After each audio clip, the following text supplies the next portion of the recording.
Hello guys, जादूगर class में आपका स्वागत है। वो कहा है कि वो दरिया ही नहीं जिसमें नहीं रवानी, कि वो दरिया ही नहीं जिसमें नहीं रवानी। अबे जो सही नहीं लल्ला तो फिर किस काम की तेरी जवानी। अबे जो सही नहीं लल्ला तो फिर किस काम की तेरी जवानी। जवानी आपको मिली है तो इसलिए नहीं कि आप शोर करो, लड़ाई झगड़े करो।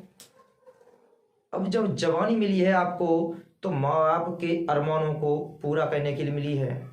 जब आप कोचिंग में या स्कूल में पढ़ने जाते हो तो वहाँ लड़के और लड़कियां नहीं पढ़ती हैं, वहाँ माँ बाप के अरमान पढ़ते हैं।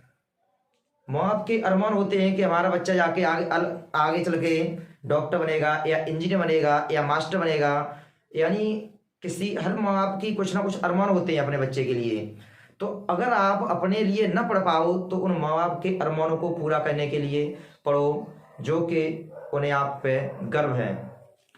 तो इसी के साथ हम आपका आज का टॉपिक स्टार्ट करेंगे, बोहर का परमाणु मॉडल।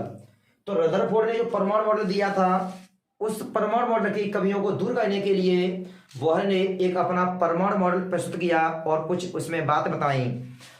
रदरफोर्ड ने तो केवल यही बताया था कि जो इलेक्ट्रॉन होते हैं वो नाभिक के चारों ओर वृत्तीय कक्षा में चक्कर लगाते हैं, लेकिन नील बोहर जो आए थे तो उन्होंने ये बताया था कि इलेक्ट्रॉन नाभिक के चारों ओर उन्हीं कक्षा में चक्कर लगाते हैं जिनका कोणीय संवेग h/2π का पूर्ण गुणज होता है। जिनका कोणीय संवेग h/2π का पूर्ण गुणज होता है। इस तरीका से ये नाभिक है, इसके धन का नाभिक होता है। इसके चारों ओर इस तरीका से ये कक्षाएं हैं जिसमें इलेक्ट्रॉन चक्कर लगाते हैं। इस तरीका से ये चक्कर लगा रहे हैं इलेक्ट्रॉन, ये वृत्तीय कक्षाएं हैं।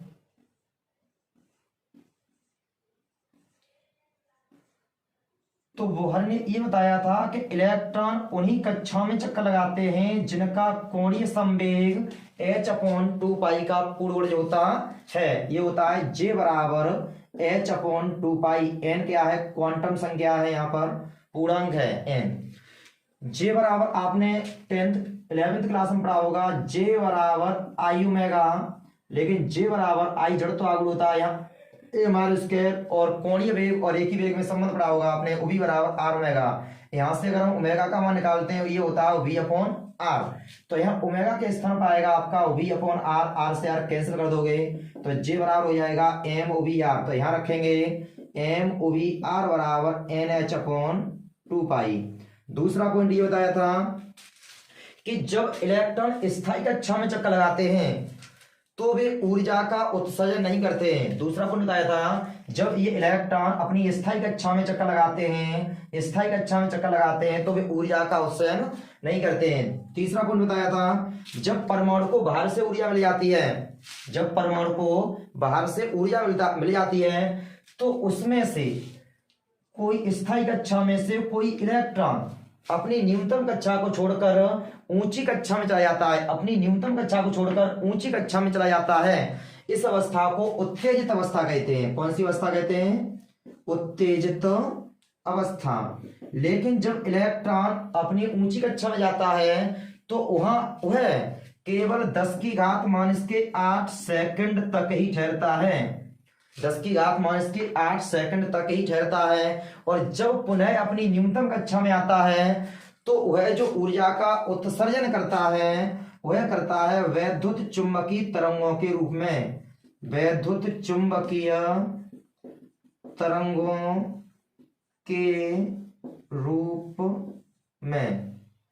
तो ये तीन बात बताई थी उन्होंने कि इलेक्ट्रॉन उन्हीं कक्षा में चक्कर लगाते हैं जिनका कोणीय संवेग h/2π का पूर्ण गुणज होता है। तो ये MOVr बराबर NH/2π। दूसरा पॉइंट बताया था कि जब इलेक्ट्रॉन अपनी स्थायी कक्षा में चक्कर लगाते हैं तो वे ऊर्जा का उत्सर्जन नहीं करते हैं। तीसरा पॉइंट ये बताया था, जब परमाणु को बाहर से ऊर्जा मिल जाती है तो इलेक्ट्रॉन अपनी स्थायी कक्षा को छोड़कर या अपनी न्यूनतम कक्षा को छोड़कर ऊंची कक्षा में चला जाता है। इस अवस्था को उत्तेजित अवस्था कहते हैं। जब इलेक्ट्रॉन अपनी न्यूनतम ऊंची कक्षा में जाता है तो वह केवल वह 10⁻⁸ सेकंड तक ही ठहरता है, तथा जब इलेक्ट्रॉन पुनः अपनी न्यूनतम कक्षा में आता है तो वह ऊर्जा का जो उत्सर्जन करता है वो वैद्युत चुंबकीय तरंगों के रूप में करता है।